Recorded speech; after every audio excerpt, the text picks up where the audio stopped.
নমস্কার বন্ধুরা, আজ আমি আবারও চলে এসেছি একটা নতুন রেসিপি নিয়ে। আজ আমি আপনাদের বানিয়ে দেখাবো পনির বাটার মশলা। তো দেখে নেওয়া যাক তার জন্য আমাদের এখানে কি কি লাগবে।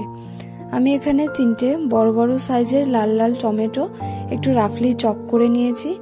তার মধ্যে দিচ্ছি কিছুটা পরিমাণে আদা, 10 থেকে 12 কোয়া রসুন এবং 15 থেকে 16 পিস ভিজিয়ে রাখা কাজু। এগুলো দিয়ে দেওয়ার পরে আমি এখানে দেব ধনে আর জিরে, যেটাকে আমি ভালো করে ধুয়ে ভেজাতে দিয়ে রেখেছিলাম কিছুক্ষণের জন্য। আর আমি এখানে দিয়ে দেব কিছুটা পরিমাণে কাশ্মীরি মির্চের পাউডার। এইবারে এই সবকটা উপকরণ এখানে দেওয়া হয়ে গেলে আমি এটাতে মিক্সিকে ভালো করে গ্রাইন্ড করে নেব।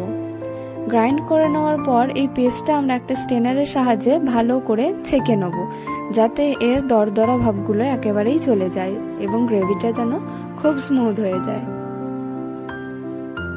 এবার আমরা কড়াইয়ে একটু সাদা তেল দিয়ে তার মধ্যে দেব কিছুটা পরিমাণে বাটার এবং সামান্য পরিমাণে লবণ।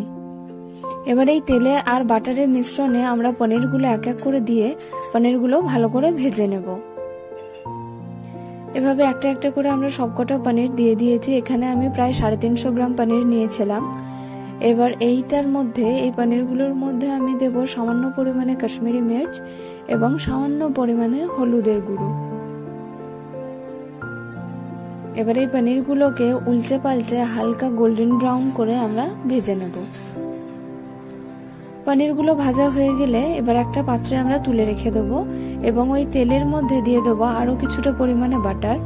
তার মধ্যে দেব কিছুটা পরিমাণে কুচি কুচি করে কাটা রসুন, দেব তার মধ্যে কিছুটা পরিমাণে জিরে, 3টে লবঙ্গ, একটি দারুচিনির স্টিক এবং দিয়ে দেব 2টো তেজপাতা। এই মশলাগুলো দেওয়া হয়ে গেলে আমি এখানে 2টো পেঁয়াজ নিয়েছি, খুবই কুচি কুচি করে কেটেছি এবং সেটাকেও আমি তেলের মধ্যে দিয়ে দেওয়ার পর এর মধ্যে দিয়ে দেবো কিছুটা পরিমাণে কাশ্মীরি মির্চের পাউডার। প্রত্যেকটা উপকরণ দেওয়া হয়ে গেলে এটাকে বেশ গোল্ডেন ব্রাউন করে ভেজে নিতে হবে মশলাটাকে। মশলাটা যখন আমাদের ভাজা হয়ে যাবে এর মধ্যে আমাদের আগে থেকে করে রাখা টমেটো, আদা, রসুন এবং সবকিছু উপকরণ দিয়ে যে পেস্টটা করে রেখেছিলাম সেই পেস্টটা কিন্তু আমরা এখানে দিয়ে দেব। পেস্টটার মধ্যে দিয়ে দেব সামান্য পরিমাণে হলুদ এবং এখানে যেহেতু আমি 3টে টমেটো ইউজ করেছি তো এর টকটাকে ব্যালেন্স করার জন্য দিয়ে দেব সামান্য পরিমাণে চিনি। এবারে ভালো করে এটাকে কষিয়ে নিতে হবে যতক্ষণ না মশলাটা এভাবে কড়াই থেকে আলাদা হয়ে যায় এবং তেল ছেড়ে আসে। দেখতেই পাচ্ছেন মশলাটা আমাদের কত সুন্দরভাবে এখানে তেল ছেড়ে দিয়েছে।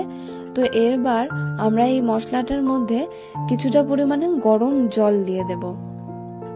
এভাবে ভালো করে তারপরে আমরা মশলাটাকে ফুটতে দেব।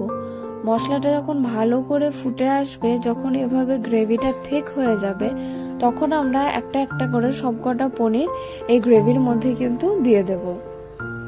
এখানে আপনারা একবার অবশ্যই টেস্ট করে দেখবেন যে এর মধ্যে নুন, ঝাল বা চিনি যেটাই বলবেন ব্যালেন্স আছে কিনা। তার জন্য আপনারা কিন্তু এই স্টেজে অতি অবশ্যই একবার গ্রেভিটা টেস্ট করে নেবেন।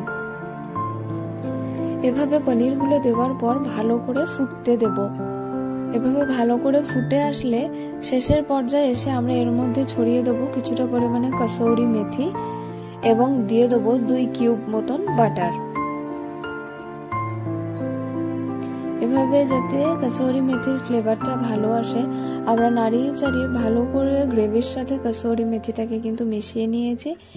আর এর শেষ পর্যায়ে আমি বললাম যেহেতু 2 কিউব বাটার, আপনারা কিন্তু 1 কিউবও দিতে পারেন বা লাস্ট স্টেজে কিন্তু বাটারটা স্কিপও করতে পারেন যারা অতিরিক্ত রিচ খাবেন না। আমার বাড়িতে কিন্তু বাটারটা খুবই পছন্দ করে তাই আমি 2 কিউব দিয়েছি। আপনারা চেষ্টা করবেন 1 কিউব দেওয়ার যদি আপনাদের খুব বেশি রিচ পছন্দ না হয়। তো এভাবেই আমরা পুরো রান্নাটা রেডি করে নিয়েছি। এখানে তো